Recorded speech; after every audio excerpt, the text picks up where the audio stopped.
Good evening बच्चों। तो हमारा जो topic solution and colligative properties चल रहा है उसमें ही हम लोगों ने पिछले वीडियो में हेनरी लॉ को स्टडी किया था।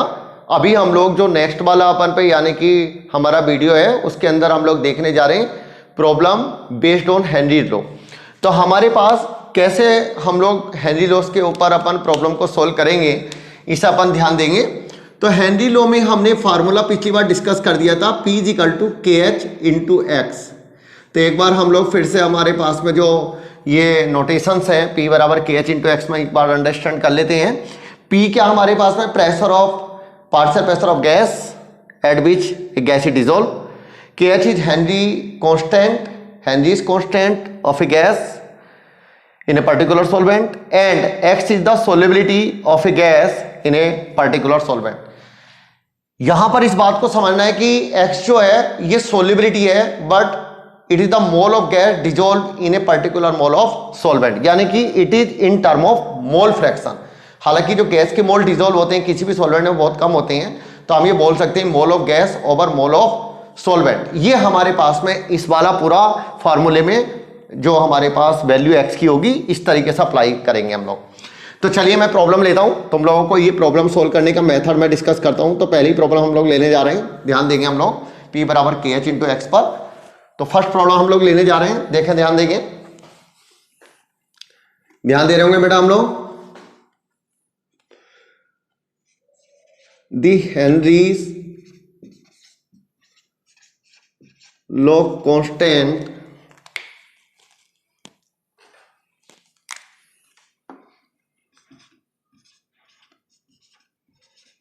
for the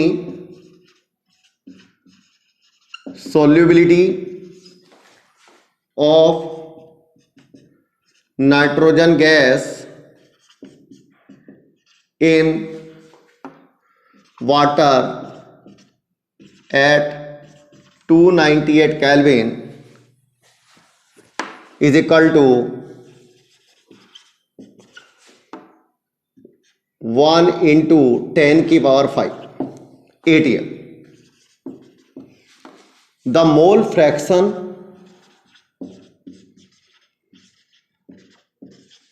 of nitrogen in air is equal to 0.8। The number of moles of nitrogen, the number of moles of nitrogen from air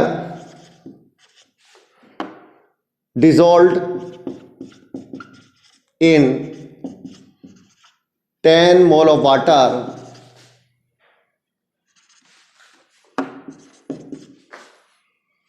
and at 5 atm pressure and at 5 atm pressure is।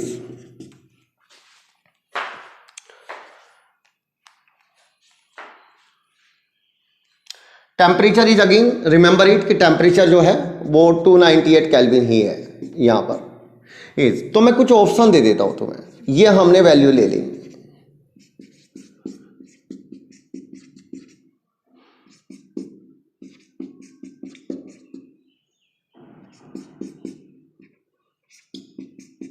ये हमारे पास option है, बड़ा अच्छा question है। हम लोगों को बताना है कि अपन पे जो नाइट्रोजन गैस है उसके कितने मोल हमारे पास में 298 केल्विन पर एयर से 10 मोल वाटर में डिजोल्व होंगे एंड एट 5 atm प्रेशर, हमें ये बताना है। ये क्वेश्चन IIT से ही एडवांस में आया हुआ है 2009 में। प्रॉब्लम बहुत अच्छी है और हमें कैसे सोल्व करनी चाहिए, हेनरी लॉ को अच्छे से एक्सप्लेन ये प्रॉब्लम करती है। जेई एडवांस में आई हुई है ये प्रॉब्लम 2009 में। अक्सर बच्चों को इसमें डाउट आ जाता है, बहुत बार बच्चे इसे डाउट में पूछने भी जाते हैं कई बार। तो इस प्रॉब्लम को सोल्व करने में हम लोग पहले एक बार रीडिंग कर लेते हैं। हेनरी लॉ कांस्टेंट दिया हुआ for the solubility of nitrogen gas in water at 298 kelvin is equal to 1 × 10⁵ KS दिया हुआ हमें ये वाला। The mole fraction of nitrogen given है। तो हम लोग स्टार्ट कर देते हैं इसका सॉल्यूशन। तो हमारे पास में आंसर जो होगा वो देखें। तो अपन लोग सॉल्यूशन यहाँ पे करके दिखा रहे हैं, इसका सॉल्यूशन देख रहे हैं हम लोग। तो हम लोग हेनरी लॉ लगा देते हैं। हमें क्या क्या दिया हुआ, के एच दिया हुआ हमें, तो P बराबर के H into x, Henry law apply कर दिया हमने। P is pressure of gas, remember it, P is partial pressure of gas at which it is dissolve. This is 5 atm pressure at which air is dissolve and the mole fraction of nitrogen in air is 0.8। It implies that कि 5 atm pressure पे हमें air को हमने अगर 5 atm pressure पे dissolve किया है तो ये 5 atm प्रेशर हमारे पास में एयर होगी, एयर का होगा, और उसमें से नाइट्रोजन का क्योंकि मोल फ्रैक्शन 0.8 है तो हम डाल्टन्स लॉ से पहले नाइट्रोजन का पार्शियल प्रेशर निकाल लेते हैं। तो यहां पर हमने partial pressure of nitrogen is equal to, हम लोग लिख सकते हैं ब्रैकेट में, फ्रॉम डाल्टन्स लॉ, ठीक है। तो partial pressure is equal to total pressure into mole fraction of nitrogen. तो वैल्यू हमारे पास आ जाएगी 5 इंटू 0.8 दैट इज 4। ये हमारे पास 4 आ गया, तो हमने यहाँ पर 4 लगा दिया। अब के एच हमें पता ही है, के एच हम लोगों ने रख दिया 1 इंटू 10 के power 5 into x. X is the solubility of gas in 1 mole of water, और सॉरी 10 मोल ऑफ वाटर है हमारे पास में यहाँ पर, तो हम लोग सोल्युबिलिटी ऑफ गैस को हम लोग इस तरीके से लिख सकते हैं, मोल of gas over mole of water. मैंने कल ये बात डिस्कस की थी कि अपन यहाँ पर जो हमारे पास में ये वाला हमारे पास में जो मोल होंगे गैस के, उसे ऊपर रखना है और नीचे मोल of gas plus mole of solvent रखनी है। और मोल ऑफ सॉल्वेंट क्योंकि ज़्यादा होते हैं तो हमने नेगलेक्ट कर दिया था किसको, मतलब मोल ऑफ सॉल्वेंट की कंपेरिजन गैस के मोल को हमने नेगलेक्ट कर दिया था नीचे अपन पे। तो डिनोमिनेटर में मोल ऑफ नाइट्रोजन हमने यहाँ पर नेगलेक्ट किए हुए हैं, ये वैल्यू बहुत कम आने वाली है। तो mole of nitrogen gas dissolve in 10 mole water is equal to 40 into 10 की पावर -5 दैट इज 4 इंटू 10 की पावर -4। ये हमारा आंसर हो गया। हम मास भी निकाल सकते हैं चाहे तो वैल्यू में कि मास कितना आएगा, ये वैल्यू भी ध्यान रखें। हम इसमें मास भी निकाल सकते हैं बेटा। तो मास कैसे निकालेंगे, अगर हमें मास निकालना तो हम इसे ग्राम मोलिकुलर मास से मल्टीप्लाई कर देंगे 28 से, तो हमारा मास भी आ जाएगा। हम लोग इस गैस का वॉल्यूम भी निकाल सकते हैं, अगर वॉल्यूम का भी निकालने के लिए आ जाए तो हम लोग बहुत सारे पार्ट अपन निकाल सकते हैं। The right answer will be 4 into 10 की power -4। So the answer is complete, the problem is complete. हम लोग इसको अच्छे से सोल्व करना सीख जाएं तो क्लियर समझ में आ जाएगा। हमें यहाँ पर P बराबर के एच इंटू एक्स लगा दिया हेनरी लॉ को हमने, और प्रॉब्लम को सोल्व कर लिया। अब दूसरी प्रॉब्लम पर ध्यान देंगे हम लोग जो हेनरी लॉ के बेस पर है। Second problem, problem number 2।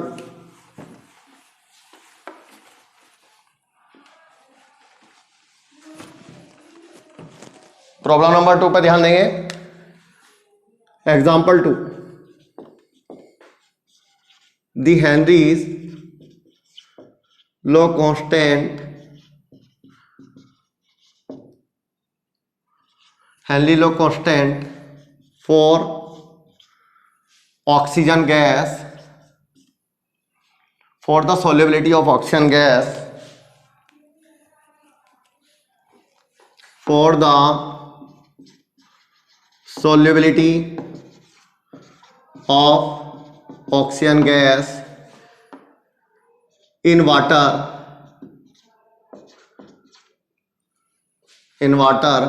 at 298 Kelvin is equal to 4 into 10 की power 4 atm। Find the concentration of oxygen gas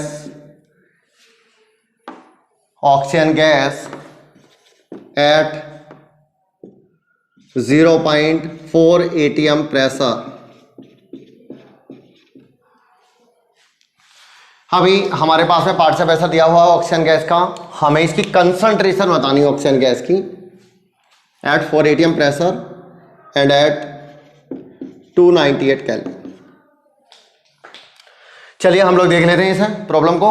तो हमारे पास में हेनरी लॉ कांस्टेंट दिया हुआ है, कंसंट्रेशन हमें बतानी, प्रेशर हमें दिया हुआ है, तो हम P बराबर के एच इंटू एक्स लगा देते हैं। तो P बराबर के H into x, Henry law लगा दिया हमने।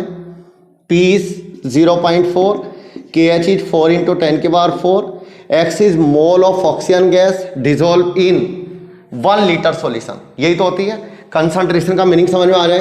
कंसंट्रेशन मीन्स यहाँ पर अपन पे मोलरिटी, मैं यहाँ पर एक बात और लिख देता हूँ, ये मोलरिटी। तो मोलरिटी का मतलब सबको समझ में आना चाहिए बेटा। मोलरिटी क्या होती है? Molarity is equal to mole of gas dissolve in 1 litre solution. क्या अपन बोल सकते हैं 1 लीटर वाटर में जो गैस के मोल डिजोल्व होंगे वही इसकी मोलरिटी होगी। तो 1 लीटर मतलब वाटर हमारे पास है, तो हम लोग ये बोल सकते हैं 1 लीटर वाटर अगर है, 1 लीटर सॉल्यूशन या 1 लीटर हमारे पास में सॉल्वेंट, हम लोग ये बोल सकते हैं क्योंकि गैस के तो मोल बिल्कुल कम होंगे। तो यहाँ पर 1 लीटर सॉल्वेंट, तो 1 लीटर मतलब 1000 ml वाटर। क्या अपन बोल सकते हैं 1000 ग्राम के बराबर होगा, क्योंकि डेंसिटी ऑफ वाटर क्या होती है 1 ग्राम पर ml। तो ये अपन पर 1000 ग्राम वाटर आ गया। तो ऐसा बोल सकते हैं हम लोग 1000 ग्राम वाटर अगर आ गया, 1000 ml water is equal to 1000 gram, density से मल्टीप्लाई कर दिया, सो मोल्स ऑफ वाटर हो जाएंगे हमारे पास में 1000/18, यानी कि यहाँ पर मोल ऑफ वाटर कितने रख दिए हमने 1000/18। So the mole of oxygen dissolve in 1 litre, 1 litre मतलब समझ में आ गया होगा 1000/18। तो यानी कि 1 मोल वाटर में जितने आए उसके 1000/18 से मल्टीप्लाई कर देंगे, that will be the mole of oxygen dissolve in 1 litre. 1 litre यही है 1000/18, तो mole of oxygen dissolve in 1 litre, mole oxygen in 1 litre is equal to आ गया 0.4/4 × 10⁴ × 1000/18। तुम सोल्व कर लेना इसे। यही है हमारे पास में कंसंट्रेशन, अपन इसे O2 की कंसंट्रेशन बोल सकते हैं। यहां पर मोलरिटी बोल सकते हैं हम लोग कंसंट्रेशन ऑफ O2। यहां पे कंसंट्रेशन लिखी दो या ऊपर कंसंट्रेशन ऑफ O2, ठीक है ना। तो ये हमारे पास में आंसर आ जाएगा, सोल्व कर लेंगे हम लोग इस वैल्यू को, कंसंट्रेशन ऑफ O2 ऊपर लिख दिया मैंने ऑफ O2, ठीक है। चलिए एक प्रॉब्लम और ले लेते हैं हम लोग, हेनरी लॉ से रिलेटेड, देखें अपन, ध्यान देंगे 3rd वन प्रॉब्लम पे। बहुत इजी है, प्रॉब्लम आराम से कर सकते हो। P बराबर KH × X, X क्या है मोल of gas over mole of solvent, ठीक है ना। तो एक बहुत बढ़िया प्रॉब्लम मैं और लेने जा रहा हूँ, सब लोग यहाँ पर ध्यान देंगे। एक डायग्राम में बना रहा हूँ यहाँ पर, हमारे पास यहाँ पर 3rd वन एग्जाम्पल में ले रहा हूँ। यहाँ जरा देखना, यहाँ पर मैंने सॉल्वेंट ले लिया वाटर, 20 मोल वाटर है, ठीक है। इसमें 2 गैस डिजोल्व कर रहा हूँ, helium plus oxygen. Henry constant for helium is 1.3 × 10⁴ atm। Henry constant for oxygen is 4 × 10⁴ atm। Clear अपन को? अब अपन ध्यान देंगे, हमने इन दोनों गैस को डाल दिया, इन दोनों गैस के अपन पे जो मोल का रेशियो है 1:4 मोल रेशियो है। ध्यान रखें, dissolve in 1:4 mole ratio. Helium के और अपन ऑक्सीजन के मोल का रेशियो 1:4 है। Total pressure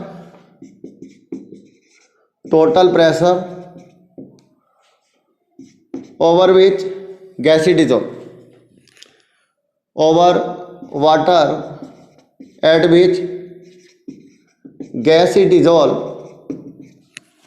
gases are dissolve कर दीजिए, 2 गैसेज हैं, इज इक्वल टू 20 atm।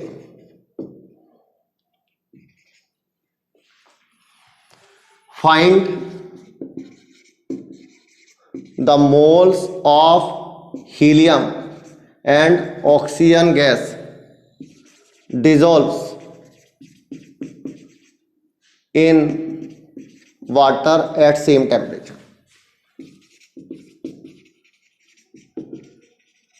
ठीक है, तो अपन स्टार्ट कर देते हैं। कैसे करेंगे?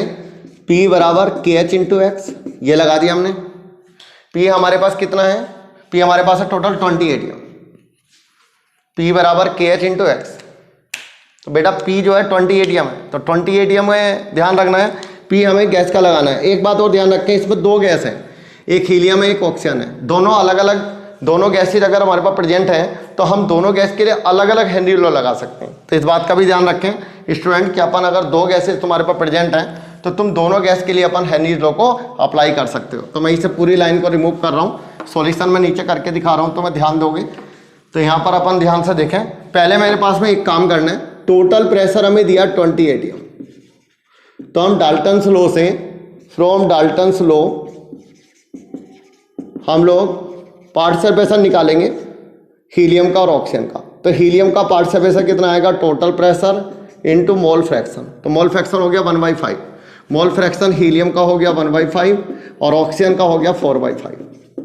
ठीक है, तो ये 4 atm आ जाएगा। अब अपन ऐसे ही ऑक्सीजन का मोल फ्रैक्शन निकाल लेंगे, 20 × 4/5, ये आ जाएगा 16 atm। अब हम लोग हेनरीज लॉ लगा देंगे। ठीक है बेटा, अपन क्या लगा देंगे, हेनरीज लॉ। तो अपन हेनरीज लॉ लगा देते हैं यहाँ पर। तो हेनरीज लॉ लगा करके हम लोग निकाल सकते हैं अब P बराबर अप्लाई हेनरीज लॉ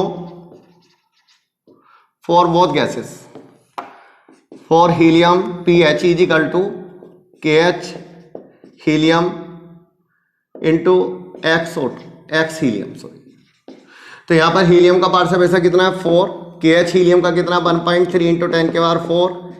हीलियम का मोल फ्रैक्शन कितना होगा, हीलियम का मोल फ्रैक्शन है, हीलियम के कितने मोल हमारे पास में यहाँ पर डिजोल्व हो रहे हैं, हीलियम के कितने मोल हमारे पास में यहाँ पर 20 मोल वाटर में डिजोल्व हो रहे हैं। तो मोल ऑफ वाटर 20 हो गए, मोल of helium over mole of water लेना। ये वाला मोल फ्रैक्शन नहीं लेना है, यहाँ ध्यान रखना। ये मोल फ्रैक्शन किस में था, गैस में, ध्यान रखेंगे इन गैस, ये अपन पे गैस में था, इसे नहीं लेना। यहाँ पर मोल of gas dissolve in 20 mole water, water के मोल नीचे लेने, और ऊपर से जो गैस के मोल है वो ऐड नहीं करते, बता दिया था मैंने, क्योंकि बहुत कम होते हैं वैल्यू। तो यहाँ से मोल ऑफ हीलियम आ जाएंगे हमारे पास, mole of helium dissolve in 20 mole water, that is 4 × 20/1.3 × 10⁴। ये कर लेंगे। इस similarly for oxygen KH oxygen into x oxygen, partial pressure of oxygen कितना होगा हमारे पास में 16 atm, KH of oxygen is 4 × 10⁴ into x of oxygen, mole of oxygen over mole of water that is 20। तो मोल ऑफ ऑक्सीजन हो जाएंगे हमारे पास 16 × 20/4 × 10⁴। यहाँ से हम लोग दोनों की वैल्यू निकाल सकते हैं। ये हो गए मोल of oxygen and mole of helium dissolve in 20 mole water. तो अपन इस तरीके से प्रॉब्लम को सोल्व करेंगे। तो मैंने 3 प्रॉब्लम तुम्हें करके दिखाई, कैसे हम लोग प्रॉब्लम को सोल्व करते हैं। तीनों ही अच्छी प्रॉब्लम है। अच्छा, इसमें एक चीज और ध्यान रखनी है, कई बार अपन प्रॉब्लम में ऐसा भी दिया रहता है कि वाटर का वेपर प्रेशर दे देगा एक्वस टेंशन, तो उसे टोटल प्रेशर में से माइनस कर देना। मान लिया ऐसा, मान लो 20 atm हमारे पास टोटल प्रेशर था जिस पर गैस डिजोल्व हो रही है, और उसके बाद उसके अंदर जो 20 atm है उसमें 5 atm प्रेशर जो हमारे पास में वाटर का है, तो 5 atm माइनस कर देना, तो 15 atm हो जाएगा हमारे पास में यहाँ पर जो प्रेशर अप्लाइड करना है, हमें टोटल प्रेशर अप्लाइड करना है जिस पे गैस डिजोल्व हुई होगी। यानी कि जो टोटल प्रेशर इनसाइड कंटेनर है उसमें अपन एक्वस टेंशन अगर प्रेजेंट है तो उसे माइनस कर देंगे, बट यहाँ पर नहीं थी, एक्वस टेंशन नेगलेक्ट करी हमने, ठीक है ना। तो यहाँ पर एक्वस टेंशन नहीं थी, रिमेंबर इट कि अपन ध्यान रखें, इस बात को मैंने बोल दिया है, तो अपन एक्वस टेंशन नेगलेक्ट करेंगे, ठीक है। अगला पॉइंट हमारा, अगला हमारा लास्ट वन है एप्लीकेशन ऑफ हेनरीज लॉ। तो अपन बेटा अपन application of Henry's law right down कर लेते हैं, दो एक एप्लीकेशन और है। Application of Henry's law,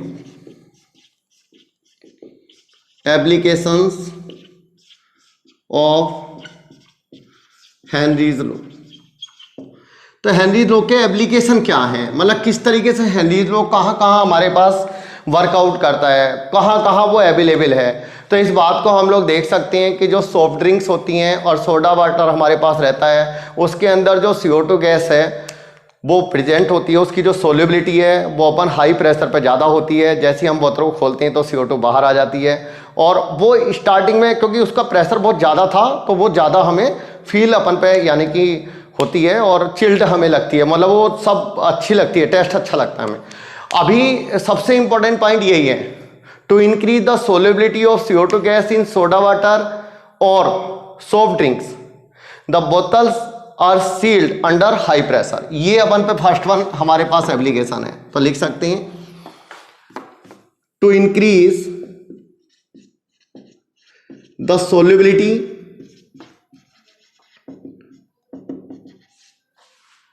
of CO2 gas in soda water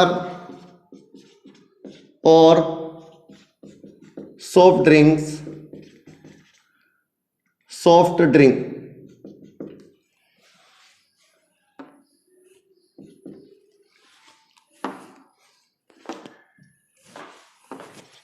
bottles are sealed under high pressure, high pressure. Second one बड़ा इंपॉर्टेंट एग्जांपल है, हम लोग जानते हैं एक अपन प्रॉब्लम होती है बेंड्स। ये बेंड्स मतलब ऐसी अपन पे प्रॉब्लम होती है जो हम लोग एक जनरल पहले समझ लें। जो स्कूबा डाइवर्स होते हैं वो नीचे जब अपन सी में अपन बॉटम पे जाते हैं तो तुम्हें पता ही है, तुमने देखा भी होगा, अपन डिस्कवरी चैनल में अपन बहुत सारे जो स्कूबा डाइवर्स हैं उनके अपन मिलेंगे तो पीछे एक सिलेंडर लगा रहता है पीठ पर उनके, और वे नीचे अपन डेप्थ तक चले जाते हैं। सिलेंडर ऑक्सीजन का लगा रहता है, हमें ऐसा लगता है कि ऑक्सीजन एयर का सिलेंडर वो है, ऑक्सीजन प्लस नाइट्रोजन उसके अंदर फिलअप है, बट अपन हेनरी लो वहाँ वर्कआउट कर रहा है। हेनरी लो में क्या है कि हम लोग देखते हैं जैसे जैसे हम लोग बॉटम पर जाएंगे, जैसे जैसे हम लोग डीप में जाएंगे तो उसमें क्या होगा कि जो हमारे पास ऑक्सीजन गैस है, नाइट्रोजन गैस है, ये दोनों की सोल्युबिलिटी बढ़ती जाएगी क्योंकि प्रेशर बढ़ता जाएगा वाटर का, तो प्रेशर बढ़ता जाएगा तो सोल्युबिलिटी बढ़ती जाएगी। अब सोल्युबिलिटी ज़्यादा हो गई तो ऑक्सीजन तो ठीक है, ऑक्सीजन तो कंज्यूम होती जाती है हमारे यहाँ, बट नाइट्रोजन तो एक्यूमुलेट होती है। नाइट्रोजन की जो अपन कंसंट्रेशन है वो ब्लड में बढ़ती जाएगी, नाइट्रोजन की अमाउंट ब्लड के अंदर कलेक्ट होती जाएगी, बढ़ती जाएगी। But when ever the person is coming on the upper side, in that case the pressure decreases, the solubility of nitrogen in blood decrease down, और बोल सकते हैं कि जो हमारे पास जैसे जैसे प्रेशर कम होगा नाइट्रोजन की जो अमाउंट है वो हमारे पास में नाइट्रोजन, क्योंकि प्रेशर कम होगा तो सोल्युबिलिटी जो है उसकी नाइट्रोजन की ब्लड के अंदर धीरे धीरे कम होने लगेगी। अब वो फिलअप तो ज़्यादा थी बट अब कम होने लगी। इन दैट केस कि जो हमारे पास में टिश्यूज़ हैं जहाँ पर ब्लड वेसल्स हैं वहाँ पर हमारे पास में बबल्स फॉर्म होने लगेंगे क्योंकि वो नाइट्रोजन निकलने लगी है, नाइट्रोजन जो है, तो उसके कारण पीन शुरू हो जाएगा। और इस प्रॉब्लम को हम लोग बोलते हैं यहाँ पर जो ये प्रॉब्लम है that is known as bends, और बेंड्स इज वेरी पेनफुल कि अपन उस प्रॉब्लम को हम लोग सॉर्ट आउट करना चाहते हैं। तो to sort out, to avoid this problem we can dilute air by addition of helium gas into air, or air is the composition of oxygen and nitrogen generally, so we have to add helium gas, जो helium gas है that will dilute oxygen plus nitrogen mixture. मतलब ऐसा मान लो कि जो हमारे पास यहाँ पर हीलियम गैस है उसको यूज करके, और helium is very less soluble at high pressure, so the problem will be sort out by addition of helium. तो अपन यहाँ पर लिख सकते हैं इसको बैंड्स में, यहाँ पर अपन तो air contains oxygen plus nitrogen, solubility of gases increases at high pressure when scuba divers goes to deep,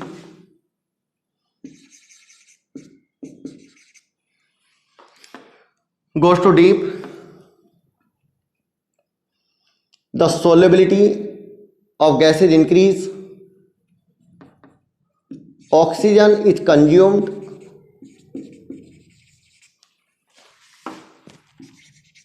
but nitrogen accumulate. Due to this, when he start to come on the surface, pressure decreases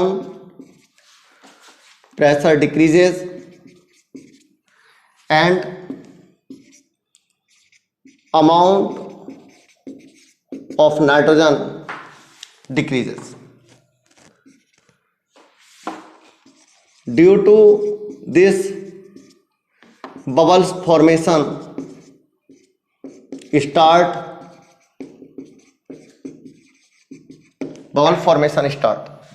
और bubble formation start किसमें? इन tissues, tissues blood बोल सकते हैं, blood vessels बोल सकते हैं, blood cells, और result in pain. Result क्या होगा? Pain start.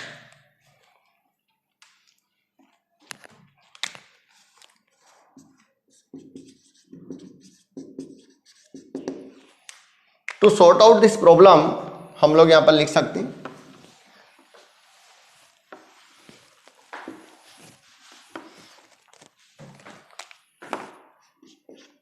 To overcome this problem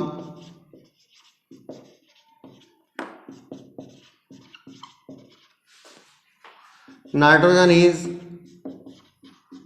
partially replaced by helium, that is air is diluted by addition of helium gas. So this problem is known as bends, and bends are very dangerous for life की। अपन band formation जब भी हो जाता है तो दिक्कतें शुरू हो जाती हैं। Now the problem is anoxia. एक अपन प्रॉब्लम एनोक्सिया भी है।